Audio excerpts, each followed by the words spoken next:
Hello and welcome to this special episode of Beyond the Headlines. We've done 11 episodes so far, and each episode has drawn in questions and comments that I'd like to address.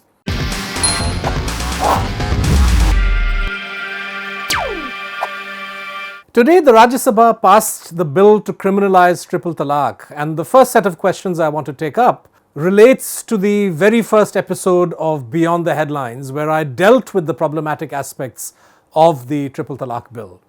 I had argued in that first episode that the law is of no use to even Muslim women because the issue is abandonment, and any Muslim husband can circumvent its provisions by throwing his wife out of the house without saying talaq 3 times, which is how Hindu husbands do it. I had suggested that the government should consider instead criminalizing any attempt by a husband to leave his wife other than by the prescribed legal route of divorce, regardless of his religion. But then the Modi government is not really interested in helping the lakhs of abandoned wives in India. So what have some of your questions been? Shinoy70 says, "You are factually wrong. If a husband abandons his wife, then she has a right to complain and the husband will face arrest. Among Muslims, there is no law to see that the husband is punished. Even if the woman complains, the mullahs step in, so it's required." Well, I'm sorry to disappoint you, Shinoy70. There is in fact no law which mandates the arrest of a husband who abandons his wife. There is section 498A of the Indian Penal Code, which makes cruelty by a husband and his family towards the wife a criminal offence, but this is most commonly used in dowry cases, and incidentally, as a criminal provision, it applies to everyone, including Muslim husbands. Another question was raised by Kannan Rajaram. He writes, "I disagree, as no other community has a practice allowing one partner to walk out legally with a single word. This is like sati and needs a similar law. Abandonment is totally different and all communities have recourse." So Kannan, the fact is that women have no recourse in criminal law to abandonment. This is the fundamental point I was trying to make in my first video. It is true that allowing a husband to walk out legally with just a single word, talaq, is a terrible thing. But please remember, well before the government introduced its law to criminalize triple talaq, the Supreme Court had already declared it an invalid form of divorce. In other words, after that ruling, Muslim husbands were no longer able to divorce their wives through instant triple talaq. So what's the purpose of this new law? You mentioned sati, so let's consider the analogy. Sati is illegal, and just as murder and attempt to murder are crimes, an attempted sati, which is another word for murder, is clearly a crime.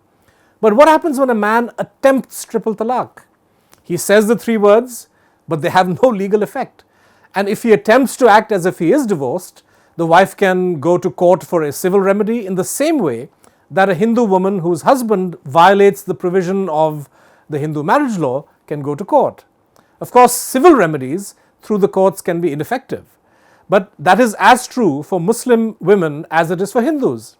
So why didn't the Modi government create a uniform law that would have protected all women whose husbands try to abandon them? This is the question that I had asked. Next, Sheikh Mohammed asks, what if a Muslim wife in a state of anger goes to a police station and falsely implicates a husband alleging triple talaq pronouncement, as some women were misusing 498A and the Domestic Violence Act? Well, Sheikh, 498A has already been on the statute books since 1983 and came up at a time when there was a rash of dowry deaths. As I said earlier, 498A applies to all Indians, regardless of religion. And quite frankly, while there may be cases of misuse, and these should be investigated and the guilty persons punished, the law is needed to offer wives a modicum of protection from avaricious spouses and in-laws. But the triple talaq law does not offer any such protection. Sheikh also asks, in case a Muslim man goes to jail for 3 years, as the law prescribes, who will support the destitute Muslim wife and her kids? Will the government, which is going overboard ostensibly in helping Muslim women, allocate a corpus fund to help such women and her kids? What would, as per the government, be the scenario after the Muslim husband comes out of jail? will he still be considered the husband of that woman? I think these are all good questions, quite frankly, and they reinforce my argument that this is a poorly drafted and thought out law. Its purpose is purely political, to polarize society by suggesting that Muslim men are somehow more patriarchal and backward than men from other communities. The welfare of the women concerned is the least of this government's concerns. Next, viewer Karthik has a question on the episode where I dealt with the Samjhauta blast case. If you remember, I had questioned Home Minister Amit Shah's statements in Parliament, especially his defence of the National Investigation Agency, which is refusing to appeal the acquittal of the men who had been charged with the crime. Karthik wants to remind me that Arif Kasmani was quote-unquote charge-sheeted by the US in 2009 for the crime, and I didn't even bother to look into it. Well, my response is very simple. US agencies say a lot of things, but we have to follow what our investigating agencies found out. First, the Haryana Police SIT and then the NIA unravelled the role of an Indore-based Hindutva terror cell in the train blast case. But let us for a moment accept that they were wrong, and the US agency which spoke of Kasmani is right. My original question still stands. Why has the NIA not moved to initiate action against Kasmani and the 7 people Shah has said were the real culprits for the bombing? Isn't his government interested in catching them? My conclusion, the fact that the NIA and Shah are not bothering to reinvestigate the case suggests they know a bit more about the bombing than they are telling us. Next, on my Kulbhushan Jadhav video, Mohammad Mustafazur Rahman says that while India got consular access and a review of the conviction, it failed to get him released from jail. I'm sorry, Mr. Rahman, but that's not the way international law and the ICJ, the International Court of Justice, work. Pakistan is a sovereign state, and the ICJ cannot simply order his release just like that. But what India got is a major accomplishment.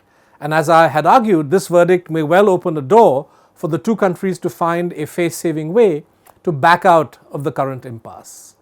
Incidentally, The Wire has just run a piece by Khwaja Ahmad Hussain, a former additional Attorney General of Pakistan, who also broadly argues that the verdict is a highly significant one and is likely to lead to Jadhav's matter being heard in a civilian court there, which offers slightly more safeguards than a military court.